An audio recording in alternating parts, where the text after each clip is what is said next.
yang Tuhan perintahkan kepada umatnya. Sebelum kita mendengar pengajaran firman Tuhan, mari kita berdoa. Bapa dalam surga, terima kasih ya Tuhan untuk kasih karunia dan kasih setia Tuhan kepada kami sekalian. Terima kasih untuk pimpinan, pertolongan dan penyertaan Tuhan dalam kehidupan kami masing-masing. Dan kami bersyukur untuk hari ini, hari Sabat yang Tuhan perintahkan, sehingga kami boleh berkumpul dalam pertemuan kudus untuk memuji dan membesarkan nama-Mu, untuk berdoa dan juga untuk mendengar pengajaran-Mu pada pagi ini. Mohon Bapak untuk mengurapi pemberitaan firman, mengurapi pengajaran Tuhan yang diberitakan, sehingga kami semua boleh pulang dengan membawa berkat dari Bapa Surgawi sendiri. Dan kami mohon Bapak Engkau berikan kepada kami telinga seorang murid dan lidah seorang murid, supaya setelah kami mendengar, kami menyampaikan juga kebenaran itu kepada banyak orang lain, sehingga mereka juga boleh hidup di dalam kebenaran firman Tuhan. Dan kami bersyukur untuk Torah yang Tuhan berikan kepada kami, pengajaran Tuhan. Baru ata Adonai Eloheinu melech haolam asher kiddushanu b'mitzvotav v'tzivanu la'asok b'divrei Torah. Diberkatilah Engkau junjungan Tuhan kami, Raja semesta alam, yang menguduskan kami dengan perintah-perintah-Mu dan memerintahkan kami mempelajari kata-kata Torah. B'Shem Yeshua HaMashiach. Amin. Baik, Bapak Ibu, kita dulu di sini ada apa namanya, ikrar persekutuan ya? Nggak ada ya? Oke, nggak apa-apa. Kita lewatin aja ya. Baik, hari ini kita bersukacita bisa berkumpul bersama, dan menurut kalender Ibrani ini adalah tanggal 11 bulan Elul. Jadi bulan Elul adalah bulan pertobatan, ini bulan ke-6 ya, bulan ke-6 dalam kalender Ibrani setelah Israel keluar dari Mesir. Dan bulan ke-7-nya itu adalah bulan Tisri, dan di Tisri itu ada banyak hari raya. Jadi hari raya Rosh Hashanah, Yom Kippur, kemudian Sukkot pertama, Sukkot hari ke-7 dan ke-8 ya, ada banyak hari raya. Dan bulan Elul ini menjadi persiapan untuk menyongsong hari-hari raya itu. Dan kita tahu bahwa setiap hari raya itu merupakan satu pertemuan yang khusus umat Tuhan dengan Tuhan sendiri. Dan karena itu lalu bulan Elul adalah bulan persiapan untuk menyongsong hari raya itu dengan pertobatan. Mengapa disebut pertobatan? Karena nanti bulan Elul Tisri tanggal 10, bulan Tisri tanggal 10 itu ada hari raya Yom Kippur, hari raya pengampunan. Jadi kita perlu mempersiapkan diri. Setiap tahun orang Yahudi begitu, dan saya pikir ini juga baik untuk kita ya, bangsa-bangsa, untuk melihat ada hal-hal yang kita rasa tidak ada masalah, tetapi waktu kita pikir oke saja, tetapi ternyata itu nggak cocok sama firman. Jadi kita lakukan. Misalnya cara kita berbicara kepada orang lain, suami dan istri, kemudian sering-sering bicarain orang lain, gosip dan sebagainya. Hal-hal seperti itu yang Tuhan tidak kehendaki. Di dalam bulan ini kita lihat, dan kita mulai menyingkirkan itu ya, dengan pimpinan Roh Kudus.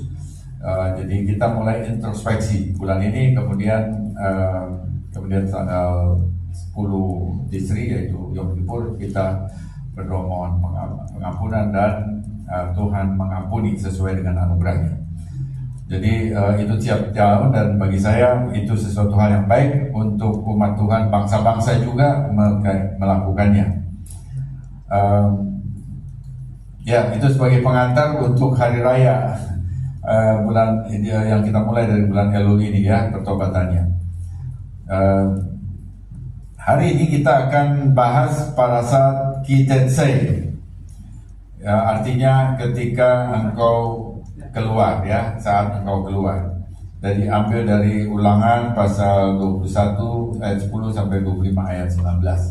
Jadi ini satu parasa yang kita katakan cukup panjang ya, karena sekitar 4 pasal. Dan di dalam parasa ini ada 72 perintah. Jadi perintahnya kecil-kecil, 1-2 ayat itu satu perintah begitu ya. Jumlahnya ada 72 dari 613 yang dihitung oleh para rabi. Jadi para rabi itu menghitung ada 613 di seluruh Torah dari Kejadian sampai Ulangan ya. Itu 5 buku pertama itu kan Torah, itu ada 613 perintah. Lalu 72 ada di dalam parasa ini. Jadi banyak banget ya. Jadi saya rasa kita nggak mungkin bahas semuanya. Sebab kalau dibahas semuanya belum tentu juga lengkap semuanya ya. Tapi itu barangkali sampai 12 jam. Satu perintah 1 menit, maksud saya 10 menit. Maka itu akan sekitar 12 jaman baru selesai ya. Jadi kita nggak mungkin bahas. Dari tahun ke tahun kita akan melihat semua perintah itu.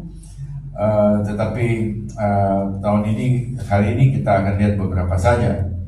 Jadi di dalam parasa ini ada topik-topik khusus ya yang kita lihat.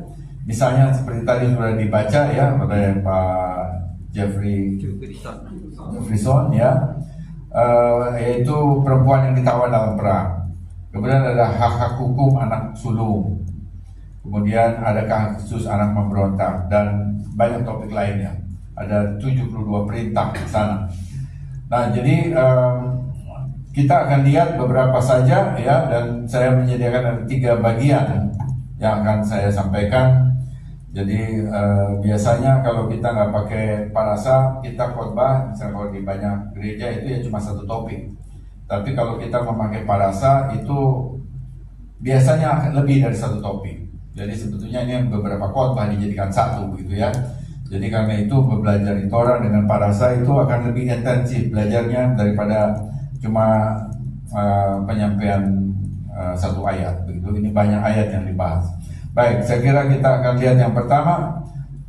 Sebelumnya saya kasih judul ini saya beri judul menerima kutuk untuk meneruskan berkat. Itu ada 1 bagian. Nah, kita lihat bagaimana itu diterapkan kepada Yesua, yaitu dia disalib, dia menerima kutuk atau mendapatkan posisi kutuk, tapi sebetulnya dia lakukan itu supaya berkat Abraham disampaikan kepada bangsa-bangsa.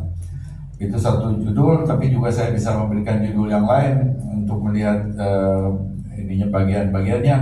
Kita juga lihat ini juga bisa dikasih judul kedua, mewaspadai roh Amalek merasuki kita ya. Jadi oke, sekarang kita lihat yang bagian yang pertama, anak laki-laki yang keras kepala dan pemberontak. Ulangan 21 ayat 18 sampai 21 saya baca untuk saudara. Apabila seseorang mempunyai anak laki-laki yang degil dan membangkang, yang tidak mau mendengar perkataan ayahnya dan ibunya, dan walaupun mereka menghajar dia, tidak juga ia mendengarkan mereka, maka haruslah ayahnya dan ibunya memegang dia dan membawa dia keluar kepada para tua-tua kotanya di pintu gerbang tempat kediamannya, dan harus berkata kepada para tua-tua kotanya, anak kami ini degil dan membangkang, ia tidak mau mendengar perkataan kami, ia seorang pelahap dan peminum. Maka haruslah semua orang sekota melempari anak itu dengan batu sehingga ia mati. Demikianlah harus kau hapuskan yang jahat dari tengah-tengahmu, dan seluruh orang Israel akan mendengar dan menjadi takut. Kalau kita baca ayat seperti ini, maka ini kok keras banget Torah itu ya. Nah, saya ingin beritahu ya, kita coba, karena itu kita mesti lihat yang hal-hal seperti ini jangan dilewati saja, harus kita bahas dan mesti dilihat. Dan ini saatnya.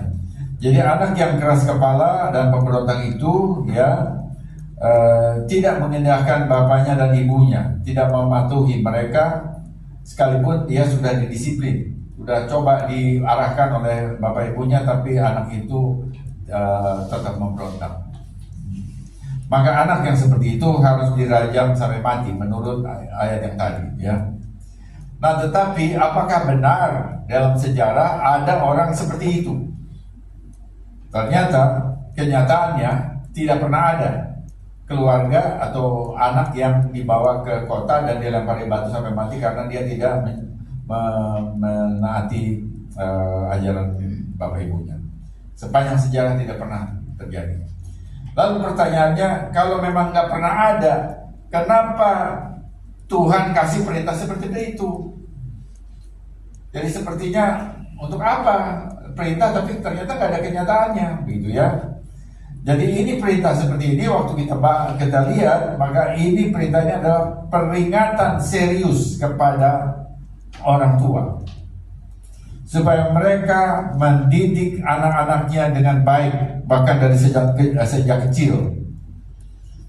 Dan ini dilihat oleh Salomo. Waktu Salomo dia seorang raja Israel dan diberi hikmat, maka dia baca Torah, lalu dia kasih komentari, dia kasih dipimpin oleh Roh Kudus juga dia, lalu dia tulis dalam Amsal 22 ayat 6, didiklah orang muda menurut jalan yang patut baginya, maka pada masa tuanya pun ia tidak akan menyimpang daripada jalan itu.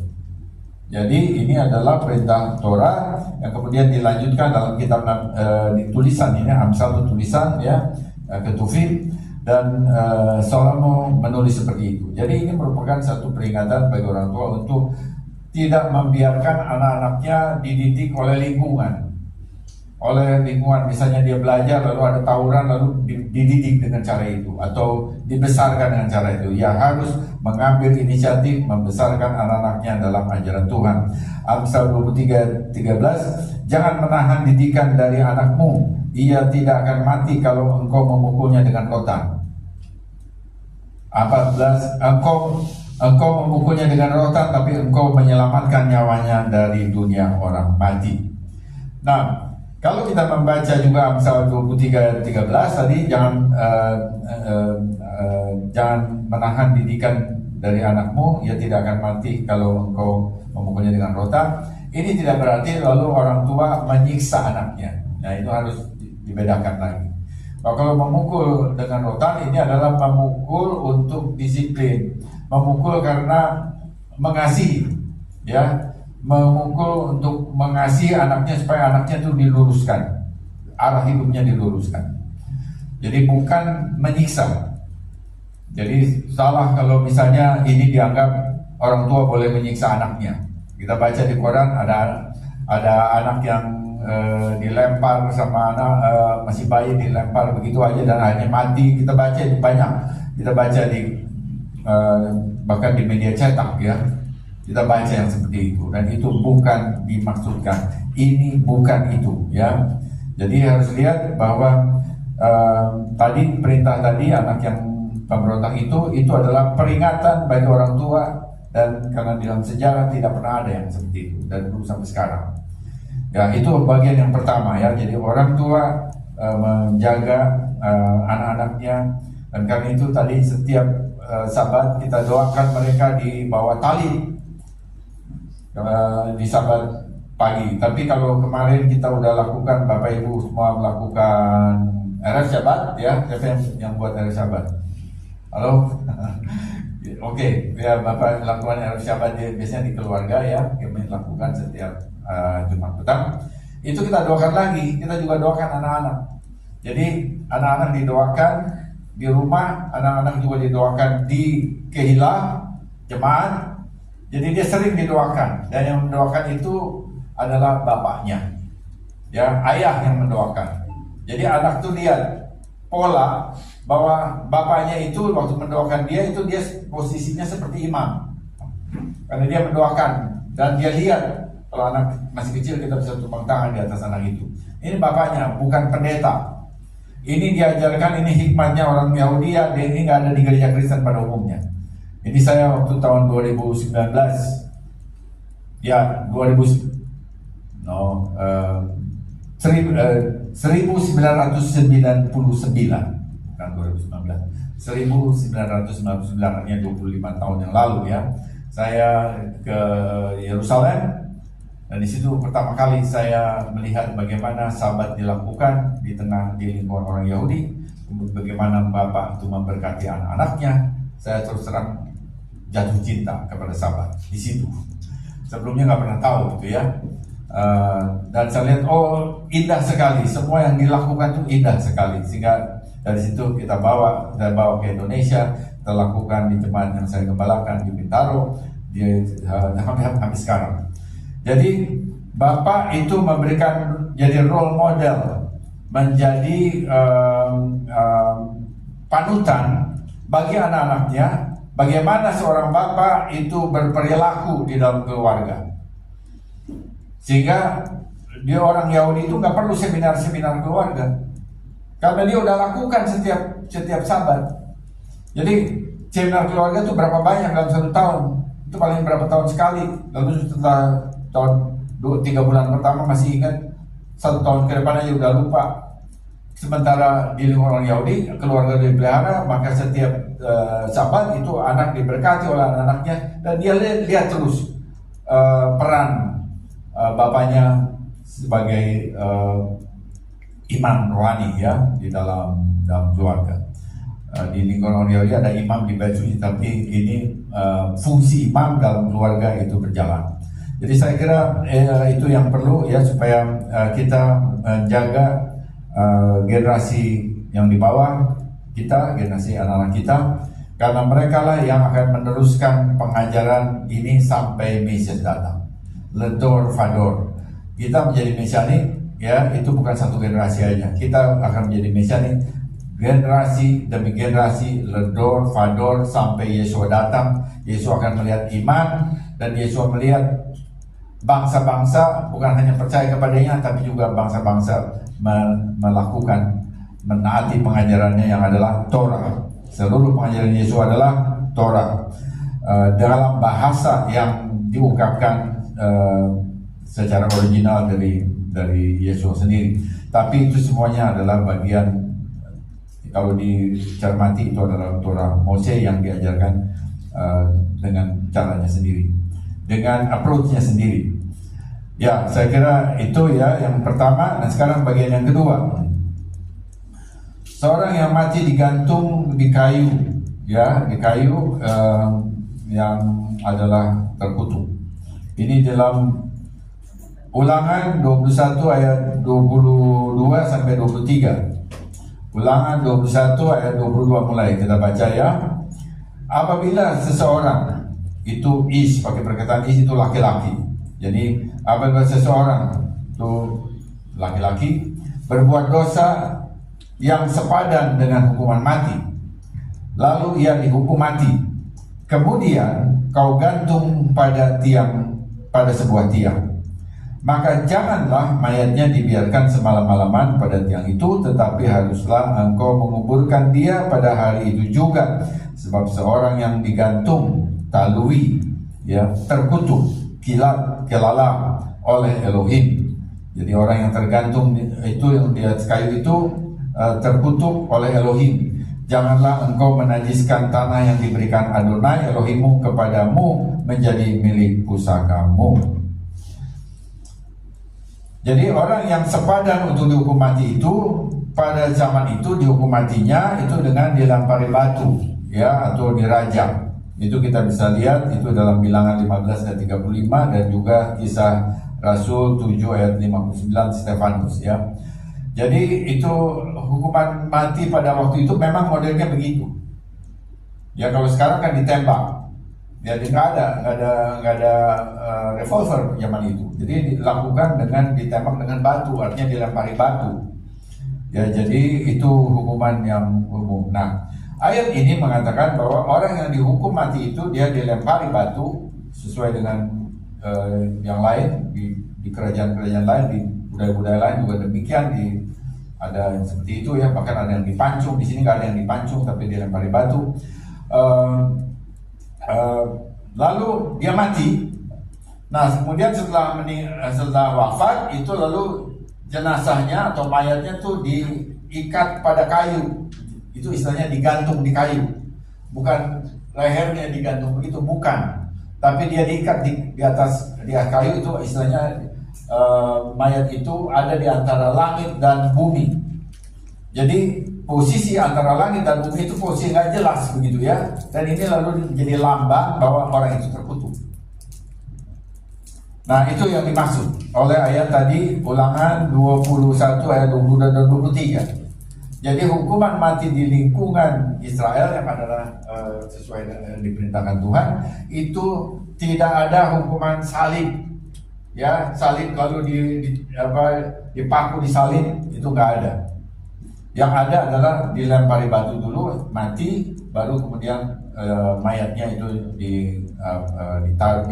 digantung, diikat di kayu. Nah, kemudian setelah itu bahwa itu harus diturunkan, mayatnya itu harus diturunkan sebelum matahari terbenam. Ya, itu ininya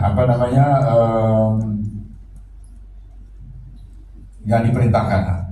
Itu ayat 23. Janganlah mayatnya dibiarkan semalam-malaman pada tiang itu, tetapi haruslah engkau menguburkan dia pada hari itu juga. Jadi sebelum matahari terbenam dia harus diturunkan. Itu perintahnya. Dan waktu kita membaca perintah seperti ini, maka kita bisa lihat bahwa apa yang dilakukan terhadap mayat Yesua yang di atas kayu salib itu mengikuti pola ini.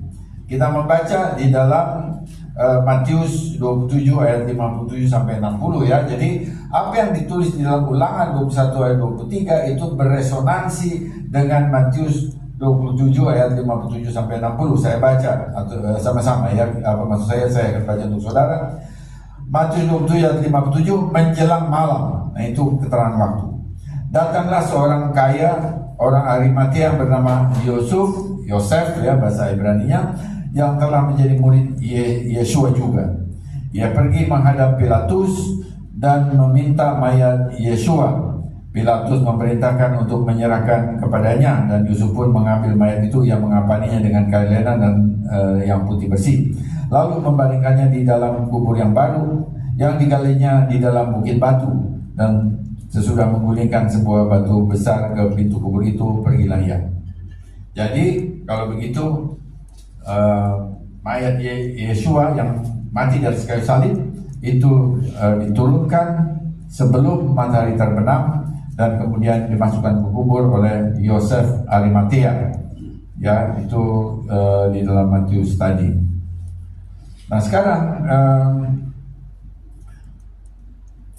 kita lihat bahwa apa yang dilakukan oleh Yosef Arimatea itu cocok dengan Alkitab, yaitu dengan Keluaran yang tadi, bahwa mayat itu harus diturunkan sebelum matahari terbenam.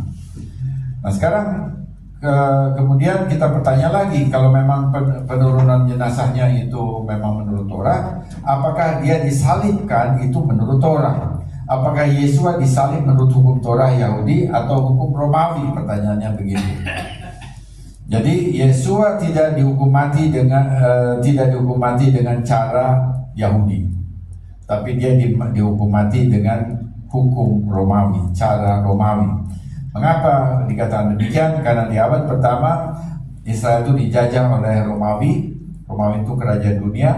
Maka hukuman mati itu menunjukkan otoritas. Karena itu otoritas Israel yang dijajah itu diambil oleh Roma. Sanhedrin yang biasanya yang dapat memutuskan hukuman mati itu tidak berhak melakukan hukuman mati. Itu harus otoritas Romawi. Ya, itu menunjukkan bahwa Israel itu dijajah.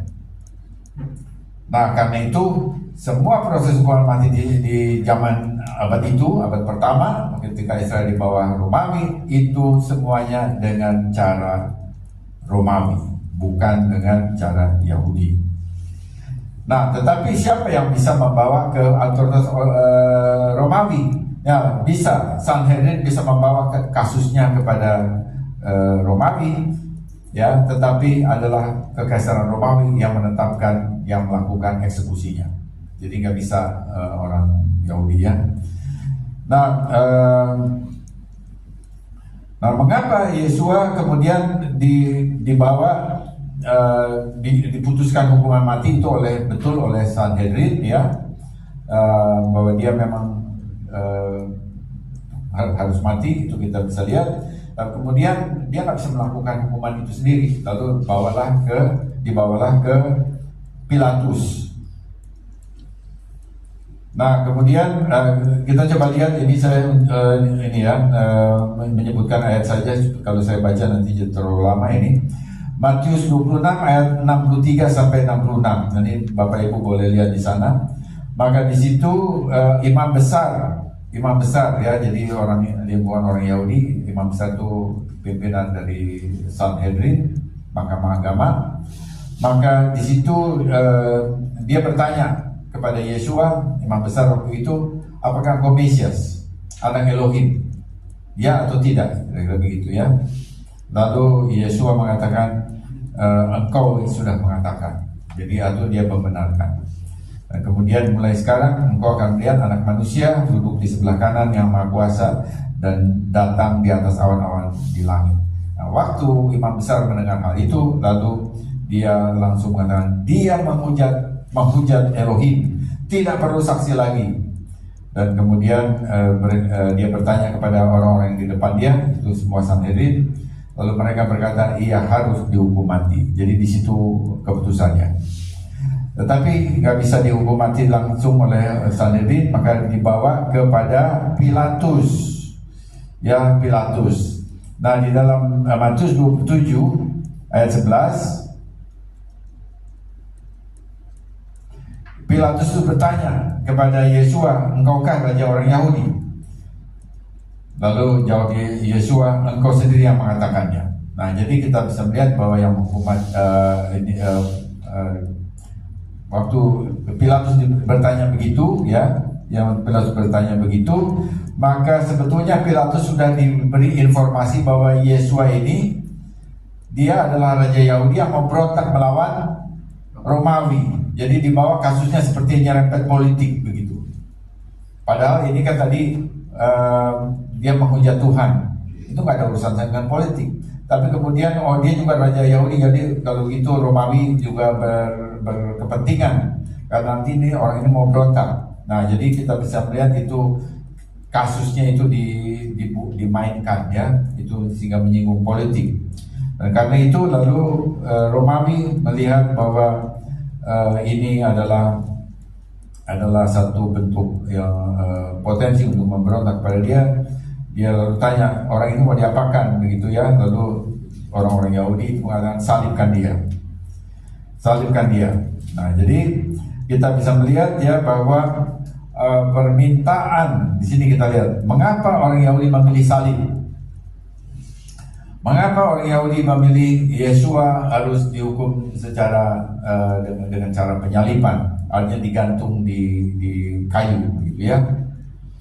Itu bisa dilatari oleh Ulangan 21 ayat 23 bahwa orang yang digantung di kayu itu, ya di kayu di tiang, itu adalah orang yang terkutuk. Jadi karena dia tadi udah dikatakan dia menghujat Elohim, kalau begitu dia mesti matinya terkutuk. Lalu dipilihlah dia disalibkan dengan cara Romawi, dan tidak dia diminta dengan cara rajam dan sebagainya. Nah, lalu kita baca itu semuanya, itu jadi fakta sejarah bahwa Yesus mati di kayu salib itu dipaku, ditusuk lambungnya, darah dan air keluar, artinya dia sudah mati. Dia sudah wafat di atas salib. Nah, kemudian kakinya juga dipatahkan, tetapi dia tidak dipatahkan. Yang lain-lain dipatahkan, tapi dia waktu mau dipatahkan kakinya ternyata dia sudah wafat. Nah, kemudian dia sudah wafat, dan kemudian menurut Torah jenazahnya harus diturunkan dari kayu itu. Dan karena itulah yang tadi kita baca, Yosef Arimatia meminta kepada Pilatus dan diperkenankan. Jadi waktu Yesua diturunkan dari salib dan dikuburkan itu persis Torah, tapi waktu dia disalibkan itu hukum Romawi, ya, bukan Torah. Nah, sekarang ini lalu coba kita lihat ya, ini bagaimana sebetulnya Yesua itu adalah Mesias, dia tidak berdosa, tapi kok matinya itu mengenaskan, sehingga ada orang yang merasa bahwa nggak mungkin dia disalibkan. Kok dia katanya Mesias, dia nabi, apalagi agama yang sebelah itu ya, dia nabi, kenapa nabi matinya dengan cara mengenaskan seperti itu, terkutuk begitu? Bagi orang Arab itu abad ke-6 itu nggak masuk akal. Tapi bagi orang Yahudi itu masuk akal. Memang dia terkutuk. dia terkutuk, karena itu dia bukan Mesias, karena dia matinya terkutuk antara langit dan bumi. Nah, ini keadaan seperti ini ada berbagai sudut ya, sudut pandang. Lalu kita coba lihat, saya mau tunjukkan kepada saudara, kita lihat apa yang ditulis oleh Rabi. Yang Rabi dalam hubungan mayat ini tidak boleh ada digantung, dia mesti dikebumikan sebelum matahari terbenam ya. Nanti kita lihat bagaimana mereka menjelaskan ini. Jadi ada seorang rabi namanya Rabi Meir berkata begini, ada sebuah kisah tentang hal ini. Dengan apa kisah ini dapat dibandingkan? Kisah ini dapat dibandingkan dengan dua saudara kembar identik. Ada dua saudara kembar identik. Keduanya tinggal di sebuah kota, yang satu diangkat menjadi raja dan yang lainnya menjadi bandit. Jadi dua saudara kembar, yang satu diangkat menjadi raja, yang satu lagi bandit. Atas perintah raja, mereka menggantung yang bandit itu. Yang bandit itu ya, itu dua-duanya raja. Yang satu bandit, yang satu jadi diangkat jadi raja. Nah, yang bandit itu digantung oleh diperintahkan untuk digantung oleh bapaknya. Namun rakyat melihatnya yang tergantung itu dan sana berkata, raja telah digantung. Kenapa? Karena dia kembar, mirip, identik. Seperti yang dikatakan dalam perumpamaan, oleh karena itu raja mengeluarkan perintah dan dia pun meminta yang disalib itu, yang digantung itu, yang bandit itu diturunkan supaya jangan ada digantung terus gitu ya. Nah, itu di dalam Sanhedrin 46b. Nah, waktu saya baca ini, saya melihat bahwa di sini justru apa yang cara dia menjelaskan itu mirip seperti apa yang dialami oleh Yesua. Ya. Jadi di dalam diri Yesua itu ada dua aspek yang harus kita pahami. Cara berpikirnya, cara berpikir siklis, jadi bisa melihat satu peristiwa itu dari dua sudut pandang. Jadi barangkali saya mau ini kan supaya kita juga mulai belajar cara berpikir orang Yahudi atau cara berpikir Alkitab, bahwa benda ini di sini ada mimbar ya. Mimbar ini bisa dilihat dari berbagai sudut dan berbeda-beda. Kalau sudah lihat di sana, di sini ada vandal ya, ada vandal ini ya. Tapi kalau lihat dari sini ada vandalnya nggak? Nggak ada. Jadi saya bilang di mimbar itu ada vandal yang lihatnya dari sini. Saya bilang nggak ada di sini, bilang aku nggak lihat itu cuma mimbar aja. Cara sudut pandangnya berbeda, tapi barangnya itu juga, ya, dari sudut yang berbeda. Nah, Yesua juga begitu. Yesua adalah firman Elohim yang menjadi manusia, tapi kita bisa memandang dia dari sudut yang berbeda. Nah, jadi ini digambarkan sebagai tadi ada saudara kembar. Saudara kembar itu identik, tetapi beda. Ada samanya, ada bedanya, karena yang satu ya menurut Rabi Meir, yang satu jadi baik, jadi raja, diangkat menjadi raja, yang satu lagi bandit. Nah, bandit ini yang mesti kemudian digantung di atas tiang, ya. Nah, Yesua juga demikian. Yesua adalah siapa? Menurut Yohanes 1 ayat 1, dia adalah firman Elohim yang menjadi manusia. Menurut Kolose 1 ayat 15, dia adalah gambar Elohim yang tidak kelihatan. Elohim yang tidak kelihatan, lalu gambarnya kita bisa lihat di dalam Yesua. Dia juga disebut cahaya kemuliaannya dan gambar wujud Elohim, Ibrani 1 ayat 3. Jadi itu Yesua. Tetapi Yesua juga adalah manusia yang bersentuhan dengan dosa. Saudara bisa lihat ini. Ini sisi yang lain.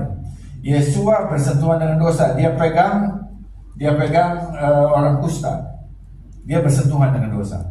Tapi megang orang kusta itu ada prosedurnya menurut Torah. Dia bisa ditahirkan itu dengan mikveh ya, atau ya mikveh kemudian besoknya udah tahir. Tetapi Yesua sebagai sebagai manusia, dia mesti mengikuti apa yang ada dalam Torah.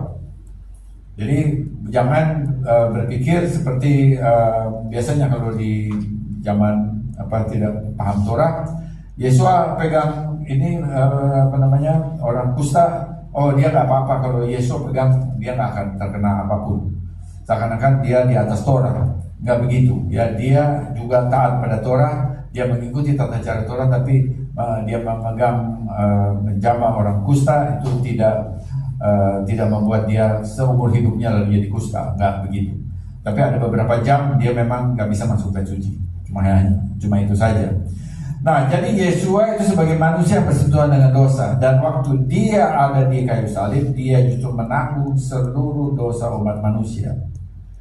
Jadi padahal dia adalah gambar Elohim yang tidak kelihatan. Jadi ada dua sisi. Nah, ini sama seperti anak kembang tadi. Jadi waktu orang melihat Yesua mati di atas kayu salib, dia ini terkutuk ini. Padahal dia nggak mungkin jadi anak Elohim, dia terkutuk. Tapi sebetulnya dia adalah anak Elohim. Tapi yang kelihatan itu adalah sisi dia menanggung dosa umat manusia. Dan tadi di dalam kita bilang perumpamaan ya, kiasan dari Rabbi Meir itu yang baik, itu anak yang baik itu jadi raja, sementara anak yang jahat itu digantung, toh. Lalu tapi orang melihat karena itu kembang, lalu katakan, oh yang digantung itu raja. Yang digantung itu raja. Nah, kita coba lihat bahwa Yesua dia juga disebut raja orang Yahudi. Ya, dia disebut raja orang Yahudi di atas kayu salib. Itu ada tiga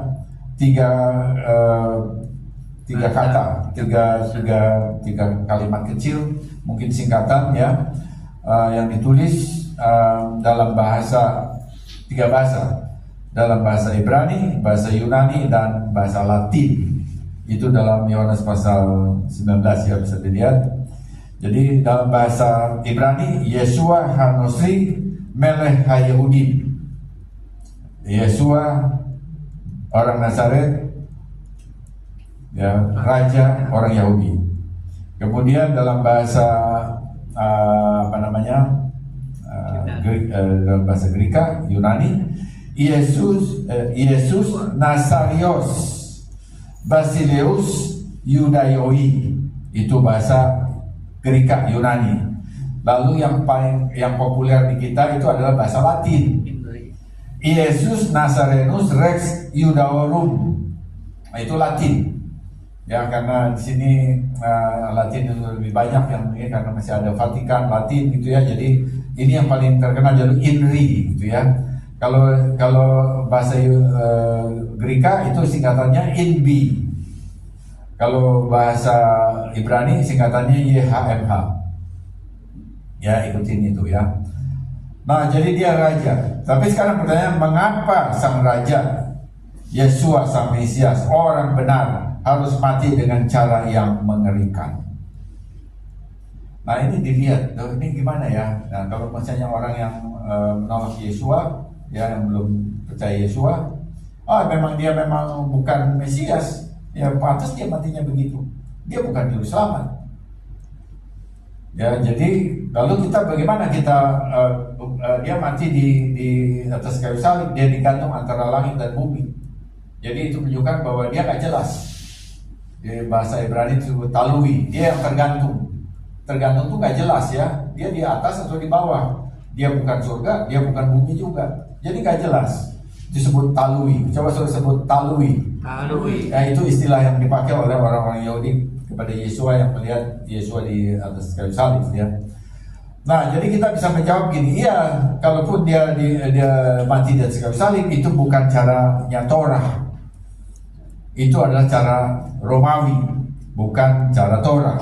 Jadi kita menolak bahwa dia itu Yesua dalam arti bahwa dia adalah anak Elohim, Mesias itu dia terkutuk karena kesalahannya sendiri, begitu ya. Kita menolaknya begitu. Tetapi kita lihat sekarang itu satu sudut pandang. Tetapi kita lihat Rabi Shaul, Rasul Paulus melihat dengan cara yang lain. Dia setuju bahwa Yesua waktu dia mati di atas kayu salib, Yesua terkutuk. Dia setuju. Nah, bagaimana setujunya? Nah, ini kita lihat ya, Bapak Ibu ya, supaya waktu kita lihat apa yang ditulis Rasul Paulus, itu dia memakai sudut pandang orang Yahudi, tapi kita lihatnya itu linier. Ya, kita lihat linier, kita tidak lihat bahwa apa yang dia tulis itu mewakili apa yang dipandang oleh orang Yahudi juga, ya. Jadi di dalam Galatia 3 ayat 13 ya, Bapak Ibu bisa lihat itu, maka Paulus memberikan satu sudut pandang baru. Dia bukan menolak Yesua yang adalah anak Elohim yang hidup, yang tidak berdosa, bahkan lalu dikatakan terkutuk. Ya, kita melihatnya begitu, tapi dia katakan benar, Yesua itu terkutuk. Galatia 3 ayat 13 ya. Dia tulis begini, Mesias menebus kita dari kutuk hukum Taurat dengan menjadi kutuk bagi kita, sebab ada tertulis, yaitu dalam Ulangan 21 ayat 23, terkutuklah orang yang digantung pada kayu salib, supaya dalam dia berkat Abraham, supaya di dalam dia berkat Abraham sampai kepada bangsa-bangsa lain, sehingga oleh iman kita menerima roh yang telah dijanjikan itu. Galatia 3:13-14. Jadi Paulus nggak menolak bahwa Yesus mati karena kutuk, bahkan membenarkannya. Namun bukan karena kejahatannya sendiri, tetapi dia menanggung kutuk dosa manusia sesi dunia ini. Dan ini sebetulnya apa yang ditulis juga selaras dengan apa yang ditulis oleh Nabi Yesaya 700 tahun sebelumnya, Yesaya 53 ayat 5, tetapi dia tertikam oleh karena pemberontakan kita, dia diremukkan oleh karena kejahatan kita, ganjaran yang mendatangkan keselamatan bagi kita ditimpakan kepadanya, dan oleh bilur-bilurnya kita menjadi sembuh. Nah, jadi apa yang ditulis Paulus itu cocok sama Nabi Yesaya. Tapi juga bukan hanya Paulus, Petrus juga mengatakan yang sama ya. 1 Petrus 2 ayat 24. Ia sendiri telah memikul dosa kita di dalam tubuhnya di kayu salib, supaya kita yang telah mati terhadap dosa hidup untuk kebenaran. Oleh bilur-bilurnya kamu telah sembuh. Persis lagi dengan seperti Yesaya. Jadi Nabi Yesaya itu sumber bagi Rasul Paulus dan juga bagi Rasul Petrus. Jadi kita bisa melihat bahwa apa yang ditulis oleh para rasul itu cocok dengan Alkitab Tanakh, yang orang bilang perjanjian lama, orang Kristen bilang perjanjian lama. Jadi justru perjanjian lama itu penting sekali. Kalau tidak, kedua rasul ini dapat dari mana rumusnya seperti itu? Dia harus lihat bahwa itu berasal dari seorang Nabi Yesaya, yang semua orang Yahudi akui dia sebagai nabi. Jadi kita bisa melihat ya bahwa Yesua itu dia ada di kayu salib, dia mati dengan cara yang mengerikan, kita katakan demikian. Yang orang mengatakan kenapa nabi bisa begitu, masa Tuhan begitu tegaknya kepada nabinya, kepada Mesiasnya ya, lalu kalau begitu dia nggak mungkin mati. Itu kata orang sebelah itu ya. Tapi sebetulnya logikanya terbalik dari itu. Ada sesuatu pembalikan dalam pemikiran bahwa justru dia mati di atas kayu salib karena menanggung dosa umat manusia. Bukan dosanya sendiri, tapi dia harus tanggung itu. Nah, ada satu lagi, mengapa Yesus mati di atas kayu salib? Itu yang sesuatu yang juga penting bagi saya, yang seringkali juga lewat ya. Karena jarang sekali saya mendengar pengajaran seperti ini di lingkungan gereja Kristen. Ada berkat yang lain dari kematian Yesus yang tergantung di atas kayu salib. Di dalam Galatia 3 ayat 14 tadi yang sudah kita baca, sekali lagi kita lihat ya. Di sana dikatakan oleh Rabi Saul, Galatia 3 ayat 14, mengapa Yesus mati di atas kayu salib? Dia jawab begini, supaya di dalam dia, di dalam Yesua, berkat Abraham sampai kepada bangsa-bangsa lain. Sehingga oleh iman kita menerima roh yang telah dijanjikan itu. Nah, jadi kita bukan hanya diampuni, ya, di bagian sebelumnya dia mengatakan kita diampuni melalui Yesua yang atas kayu salib, Tapi supaya bukan saja diampuni, tapi supaya kita dapat berkat Abraham. Berkat Abraham itu sampai kepada bangsa-bangsa lain itu karena Yesua mati di kayu salib. Jadi kalau saudara sekarang kata, oh kita juga diberkati, dan diberkati itu karena Yesua mati di kayu salib. Dia digantung di atas kayu salib. Menurut Rabi Saul begitu ya. Ini pengajaran Rabi Saul yang luar biasa. Jadi kita dapat berkat Abraham di zaman ini, di bumi ini, bukan nanti di sorga. Sekarang itu karena Yesus mati di kayu salib. Biasanya penyaliban Yesus itu dihubungkan dengan olam haba, mati masuk sorga, karena dia sudah mengampuni kita. Di dalam dia ada pengampunan. Kalau kita mati masuk sorga, itu cuma satu aspek. Separuh benar. Itu benar tapi separuh. Yang separuh lagi ini, bahwa berkat Abraham datang kepada kita. Berkat Abraham itu adalah berkat yang juga berkat iman, ya, ada iman betul, tetapi juga berkat jasmani.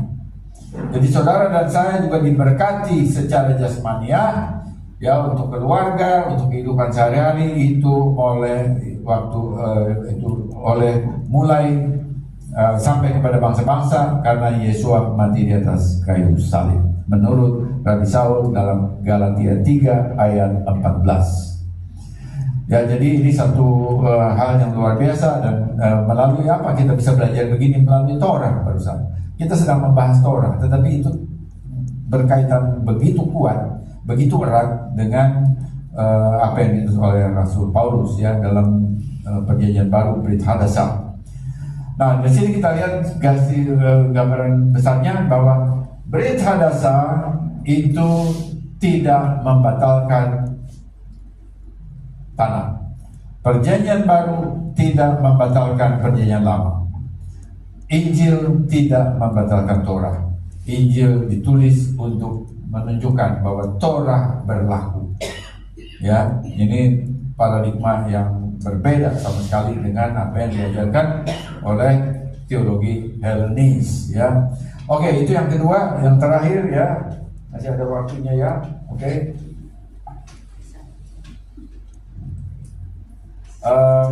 Kita lihat yang ketiga sekarang.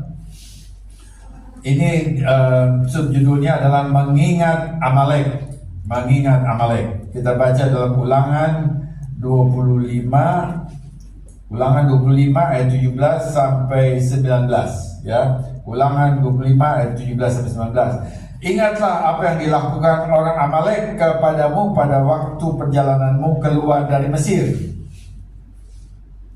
bahwa engkau didatangi mereka di jalan dan semua orang lemah pada barisan belakangmu dihantam mereka, sedang engkau lelah dan lesu.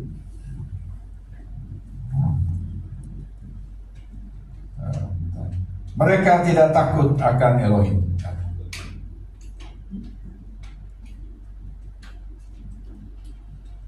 Ayat 19. Maka apabila Adonai Elohimmu sudah mengaruniakan keamanan kepadamu daripada segala musuhmu di sekeliling, di negeri yang diberikan Adonai Elohimmu kepadamu untuk dimiliki sebagai milik pusaka, maka haruslah engkau menghapuskan ingatan kepada Amalek dari kolong langit. Janganlah lupa.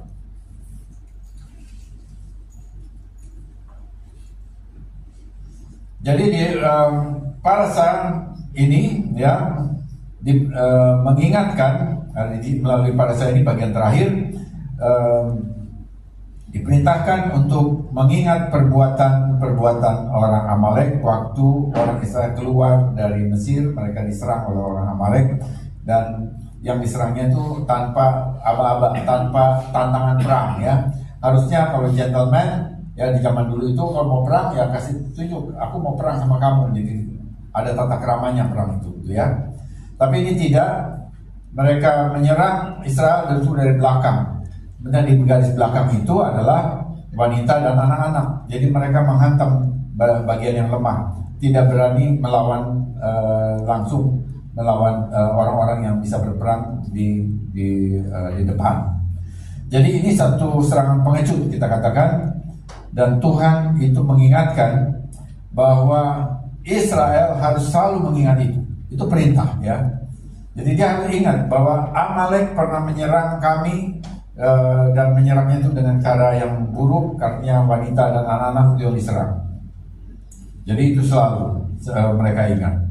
Bagaimana cara mengingatnya? Ya, cara mengingatnya kita bisa melihat ya di dalam lingkungan orang Yahudi itu ada juru tulis Torah, itu sofer. Kalau di dalam Alkitab kita itu diterjemahkan sebagai ahli Taurat. Itu bukan ahli Taurat dalam arti Pak ini dia rabi, bukan. Tapi yang kalau disebut ahli Taurat itu adalah soferin, orang yang menyalin Torah dari satu kitab kepada kitab yang lain. Karena nggak ada mesin cetak, mereka mesti tulis tangan.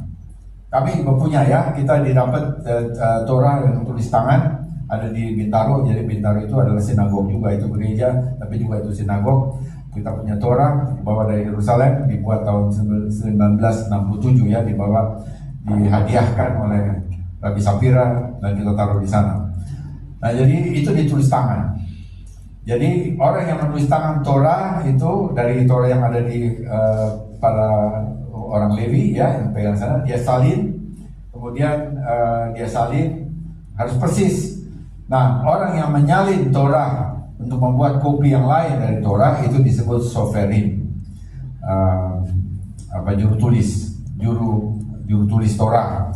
Lalu terjemahan di sana itu ahli Taurat ya. Nah, seorang soferim waktu dia menulis Amalek di dalam ini Torah itu, maka dia akan ambil pena yang kecil, bulu yang kecil untuk menulis kata Amalek di perkamen, dan kemudian dia mencoret kata itu dengan 3 diagonal ya, dan untuk menunjukkan bahwa Amalek itu dihapus. Itu dikasih begitu, dikasih kode.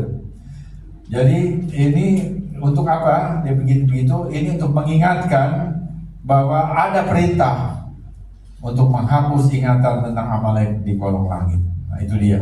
Ya, dia caranya dia begitu.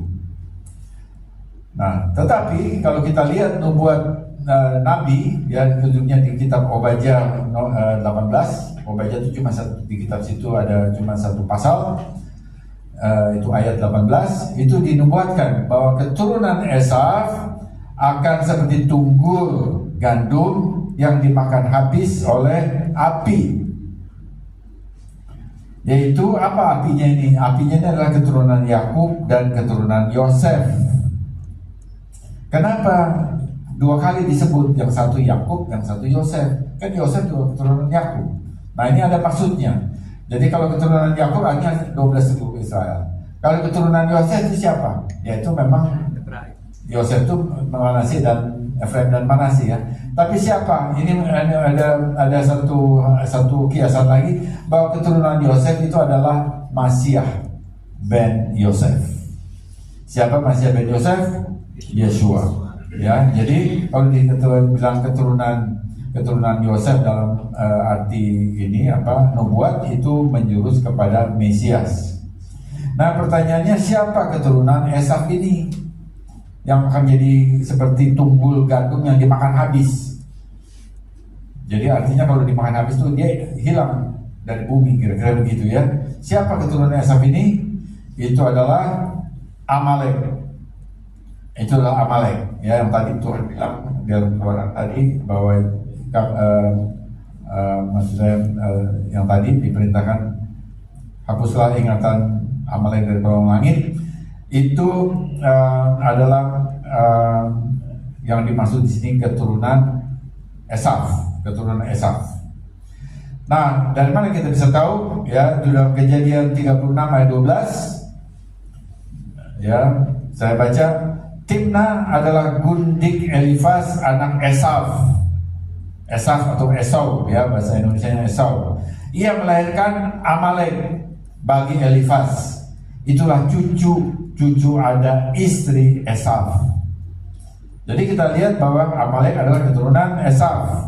Tadi di dalam Obadya 18 itu dikatakan bahwa keturunan Esaf akan jadi tunggul gandum yang dimakan habis oleh api, yaitu keturunan Yakub dan keturunan Yosef. Jadi dengan cara itu kita bisa tahu bahwa Amalek itu nanti habis orangnya. Bagaimana? Itu Tuhan yang melakukannya. Nah, sekarang kita lihat bahwa Esau itu mempunyai kepahitan terhadap Yakub, saudaranya, karena berkat sulungnya itu dianggap oleh Esau itu lepas dari dia dicuri oleh Yakub. Sesungguhnya kalau kita pelajari, setiap kali kita belajar pada saat itu ya, maka kesalahan bahwa berkat sulung itu kemudian lepas dari Esau lalu masuk ke menjadi bagian dari kehidupan Yakub, itu tidak lepas dari sikap yang terlalu mengentengkan berkat sulung yang ada pada diri Esau sendiri. Jadi waktu dia ditawari kacang merah itu, lentil itu ya, kacang lentil, lalu dia bilang, untuk apa berkat sulung? Ambil aja, aku mau mati, ini untuk apa berkat sulung? Lalu dia tukar sama satu sup lentil, kacang merah, itu jadi terjemahkan kacang merah itu lentil sebetulnya. Lalu dia makan itu, dan dia nggak sadar di situ ada transaksi. Itu udah lepas dari dia sebetulnya. Tapi dia nggak sadar, dia pikir cuma ngomong. Nah, itu penting sekali bahwa kita nggak sembarang ngomong, begitu ya. Dia pikir cuma ngomong aja, tapi itu betul terjadi. Dan akhirnya memang ada peran Ribka juga sebagai ibunya. Akhirnya ya Ishak memberikan berkat sulung kepada Yakub. Lalu dia nangis dan dia nggak bisa dapat. Dia tidak bisa dapat itu kembali ya. Dia tetap diberkati, tapi dia bukan dapat yang sulung itu. Nah, jadi dengan begitu lalu dia sakit hati dan punya kepahitan terhadap Yakub. Nah, kepahitan hati itu diteruskan kepada keturunannya. Nah, di sini masalahnya, bahwa dia bukan hanya sendiri, dia punya keturunan dan keturunannya itu ada dalam kepahitan. Nah, di dalam buku New Hamas, Rabi Sapira menulis begini, Amalek itu bermakna memenggal atau beheading. Artinya Amalek dalam bahasa Ibrani juga begitu ya. Artinya ada beberapa Amalek itu mempunyai beberapa arti di dalam bahasa Ibrani. Salah satunya memenggal, beheading. Lalu ini bisa ditunjukkan, bisa dilihat ya dengan gematria. Gematria itu adalah salah satu bentuk tafsir yang masuk dalam tafsir sod, rahasia. Bisa melihat rahasia itu dengan huruf Ibrani itu ada angkanya yang disebut dengan gematria. Jadi Ibrani dari Amalek, maksud saya bahasa Ibrani untuk Amalek itu jadi dari 4 huruf ayin mem lamen kuf ya, itu angka gematrianya jumlahnya 240. Nah, waktu dicari lagi angka 240 dengan kata Ibrani yang lain, maka dia cocok dengan kata mar. Mar itu ada 2 huruf, yaitu mem dengan res. Apa artinya mar? Mar artinya kepahitan. Jadi kalau begitu maka Amalek itu setara, dia juga mempunyai kepahitan. Dari mana kepahitan si Amalek? Ini kan dia waktu itu belum lahir, waktu berkat sulungnya itu diambil oleh pindahkan kepada Yakub. Pasti dari bapaknya, pasti dari opanya, terus menurun, sehingga Amalek itu juga artinya kepahitan. Dan ini terus dipelihara. Jadi ada roh kepahitan dan kebencian terus dipelihara. Jadi waktu bangsa Israel keluar dari Mesir, maka kita tiba-tiba dia diserang. Nah, dari mana? Oh, itu dari kepahitan dari Esau yang terus diturunkan kepada bangsa Amalek. Dan tiba-tiba mereka diserang, dan lalu Tuhan yang adil, loh ini kok begini caranya? Lalu dia bilang, kamu harus ingat bahwa Amalek itu harus dihapus ingatannya dari kolong langit.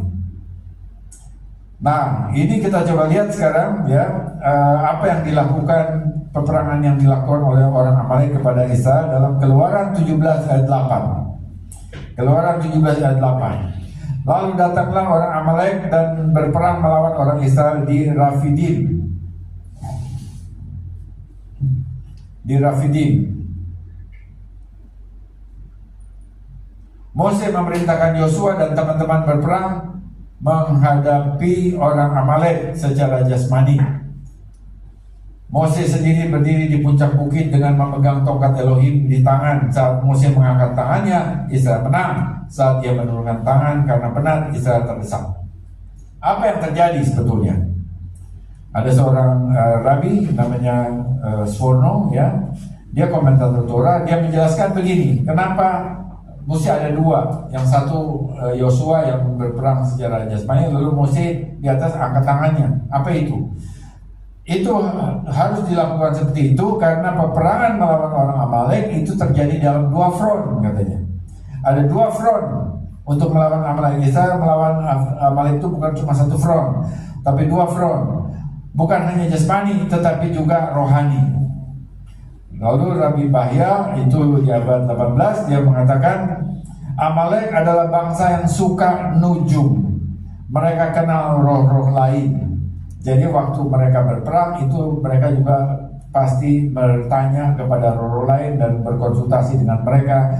Jadi kalau begitu Amalek itu bukan hanya bangsa Amalek, tapi juga ada roh-roh yang mereka sembah, yang mereka sanjung-sanjung. Jadi untuk melawan Amalek itu harus dua front, yaitu jasmani memang mesti ada, itu Yosua, tapi ada satu lagi front yang lain, itu rohani, dan itu dipegang oleh Moshe. Dia mengangkat tangannya, itu adalah satu bentuk doa, perlawanan secara rohani. Jadi dengan hal begini kita tahu bahwa Amalek itu bukan hanya bangsa yang udah lewat masa lalu, dia adalah roh. Kebencian dan kekerasan kepada Yahudi itu sudah disebut roh Amalek. Ada pada kelompok mana? Ada pada kelompok teroris yang namanya Hamas. Hamas itu dalam Kejadian 6 ayat 11 itu artinya ada perkataan Hamas, ya, di dalam Alkitab kita ini ada perkataan Hamas kalau dilihat dalam bahasa Ibrani. Itu dalam Kejadian 6 ayat 11 artinya apa? Artinya kekerasan, violent. Jadi kita lihat di sini bahwa Amalek itu adalah kepahitan.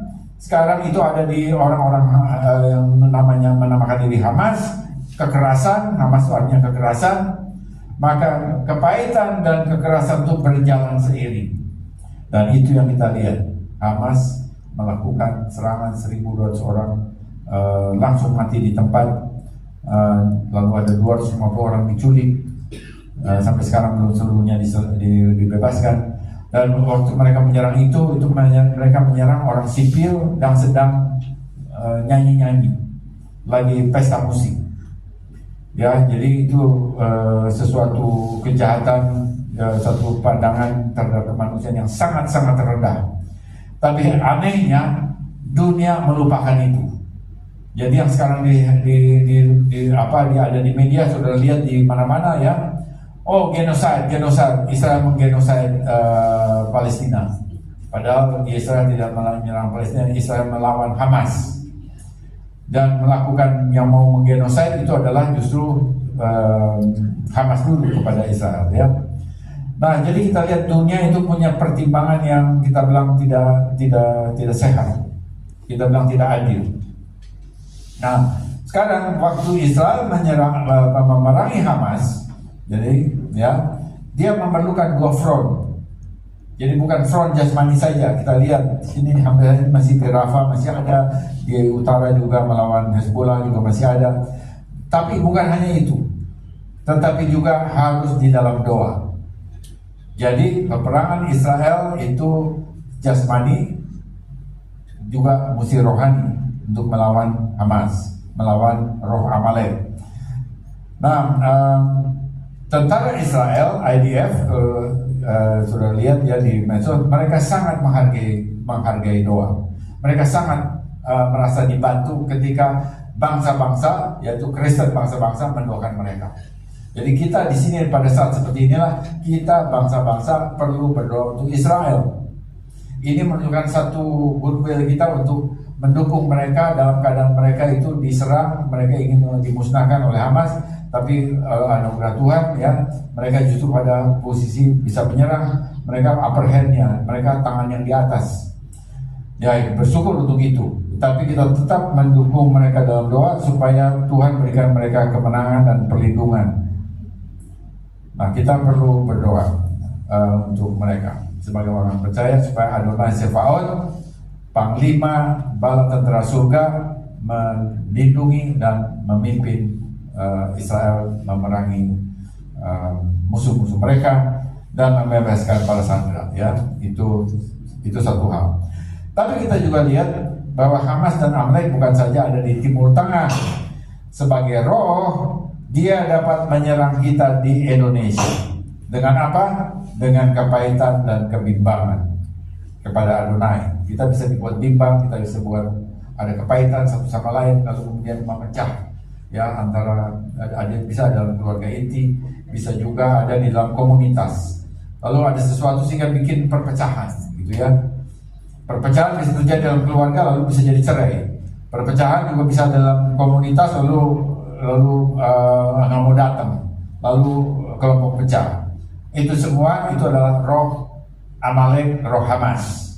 Jadi kalau kita membiarkan hal-hal seperti itu ada dalam lingkungan kita membiarkan roh Hamas dan roh Amalek itu ada dalam pikiran kita. Nah, karena itu ini harus kita tolak, ya, kita harus tolak. Nilai gematria Amalek tadi 240, ini juga sama dengan perkataan safek. Safek dalam bahasa Ibrani artinya keraguan atau ketidakpercayaan. Ketidakpercayaan itu tidak percaya apa? Tidak percaya atau keraguan atau kebimbangan akan kuasa Tuhan. Nah, itu bisa menyerang kita. Ya, kita barangkali menghadapi satu penyakit. Kita percaya nggak Tuhan berkuasa menyembuhkan? Atau kita wah, Tuhan, aku dikasih sakit ini, sebenarnya Tuhan nggak ingat lagi sama aku, Tuhan nggak sayang sama aku. Nah, kalau ada pikiran seperti itu adalah satu kebimbangan. Itu sesuatu yang harus kita tolak. Itu adalah roh Amalek. Itu adalah roh Amalek, keraguan dan perkataan safek. Jadi ini mesti kita tolak. Kita tetap percaya bahwa Tuhan sanggup menyembuhkan kita, Tuhan sanggup memberkati kita, walaupun kita harus berjuang. Ada amin, Bapak Ibu. Amin. Kita memang dalam keadaan ekonomi dan sebagainya, kita harus kerja, kita harus usaha dengan baik, kerja keras, kuat begitu, kerja cerdas kalau dikatakan sekarang, ya. Nah, tapi kita perlu berdoa. Untuk itu kita percaya bahwa Tuhan itu menyertai kita. Bagi bagian yang terakhir, bagi penutup, ya, ini saya udah setengah 12, ya. Kita baca saja ini satu bagian, bahwa untuk menghadapi roh Amalek, roh Hamas seperti itu, ketidakpercayaan dan kebimbangan kepada Tuhan, kita perlu memakai selengkap senjata Tuhan. Ya, kita perlu memakai selengkap senjata Tuhan yang tertulis dalam ditulis oleh Rabi Saul, itu di dalam Efesus 6 ayat 11. Ya, Efesus 6 ayat 11, saya baca secara cepat. Kenakan seluruh perlengkapan senjata Elohim supaya kamu dapat bertahan melawan tipu muslihat iblis. Karena perjuangan kita bukanlah melawan darah dan daging, tetapi melawan pemerintah-pemerintah, melawan penguasa-penguasa, melawan penghulu-penghulu dunia yang gelap ini, melawan roh-roh jahat di udara. Sebab itu ambillah seluruh perlengkapan senjata Elohim supaya kamu dapat mengadakan perlawanan pada hari yang jahat itu dan tetap berdiri sudah kamu menyelesaikan segala sesuatu. Jadi berdirilah tegak, berikat pinggangkan kebenaran, berbaju sirah keadilan, kakimu berkasutkan kerelaan untuk memberitakan Injil damai sejahtera. Dalam segala keadaan pergunakanlah perisai iman, sebab dengan perisai itu kamu akan dapat memadamkan semua panah api dari si jahat. Dan terimalah ketopong keselamatan dan pedang roh, yaitu firman Elohim. Ayat 18 sekarang. Dalam segala doa dan permohonan berdoalah setiap waktu di dalam roh, dan berjaga-jagalah di dalam doamu itu dengan permohonan yang tak putus-putusnya untuk segala orang kudus. Jadi kita perlu berdoa, ada dalam kebenaran, dalam keadilan, semuanya itu, dan kita perlu berdoa. Ya, berdoa itu bisa ada dua. Berdoa itu bisa pribadi, yang lakukan setiap hari, itu pribadi, tetapi juga doa juga ada korporat, doa dalam komunitas. Dan kita punya kesepakatan, kita berdoa ya, di GKM itu kita punya doa hari Rabu jam 18.30 waktu Indonesia bagian Barat sampai jam 9. Dan ini bisa dilakukan di Zoom ya. Ada hibrid, jadi di Bintaro kemudian di Zoom. Itu dihadiri oleh berbagai kota ya, kita sebarkan di seluruh GKMI. Jadi saudara, kita perlu berdoa bersama-sama juga, bukan hanya doa pribadi. Jadi jemaat bisa hadir dari Bekasi, bisa ikut Zoom ya. Biasanya cuma satu Pak Edi ya. Tapi saya rasa mungkin lebih banyak orang bisa ikut ya, supaya kita semakin kuat ya dalam doa kita di hadapan Tuhan. Kita menjadi umat yang berdoa. Bukan ini ada ibu ini juga ya. Ibu Elvira ya juga dalam doa ya. Maaf kalau ada beberapa barangkali. Tapi saya ingin mengundang seluruh jemaat ada dalam doa. Ada banyak hal ya, penyakit itu serangan. Keadaan ekonomi kita jadi terpuruk atau dalam keadaan bisnis itu juga serangan dari si jahat. Jadi kita perlu berdoa, kita dilindungi oleh Tuhan, dan di sini dikatakan permohonan yang tak terputus-putusnya untuk segala orang kudus. Jadi kita saling mendoakan, dan dengan demikian kita melawan roh Hamas dan roh Amalek yang dapat menyerang kita. Amin. Mari kita berdoa. Bapa dalam surga, terima kasih ya Tuhan untuk kasih karunia kasih setia Tuhan. Terima kasih untuk pertolongan Tuhan bagi kami. Terima kasih untuk Torah. Dan biar kami ya Tuhan melalui Torah Adonai Elohim yang kami pelajari, biar kami boleh mendapatkan pencerahan, kami boleh memandang Mesias dengan lebih indah lagi, dengan lebih baik lagi, dan juga kami boleh waspada ya Tuhan terhadap segala roh-roh Amalek yang membuat kami ragu dan bimbang, membuat kami kurang berserah kepada Tuhan. Juga roh-roh kekacauan, kekerasan, mendorong pada perpecahan, roh Hamas ya Tuhan, dijauhkan dari semua bentuk-bentuk semangat atau roh seperti ini ya Tuhan, dari dalam keluarga kami masing-masing, juga dari komunitas kami, sehingga umat Tuhan kami boleh terus dipersatukan di dalam kasih Tuhan, dalam kasih Mesias. Kami dilindungi, kami ada di dalam pengajaran Tuhan, dan kami boleh dilengkapi dengan firman Tuhan yang ada pedang roh yang melawan semua roh-roh yang bukan dari Tuhan itu. Persatukan kami oleh kasih, supaya dengan kasih Tuhan kami boleh dipersatukan menjadi kuat, dan dengan demikian kami akan menerima berkat-berkat Tuhan, karena berkat-berkat Tuhan dicurahkan ketika umatnya rukun di dalam keluarga Tuhan. Haleluya. Terima kasih Bapa, segala puji hormat bagi nama Tuhan. Di dalam nama Mesias Yesua kami berdoa dan syukur. Amin.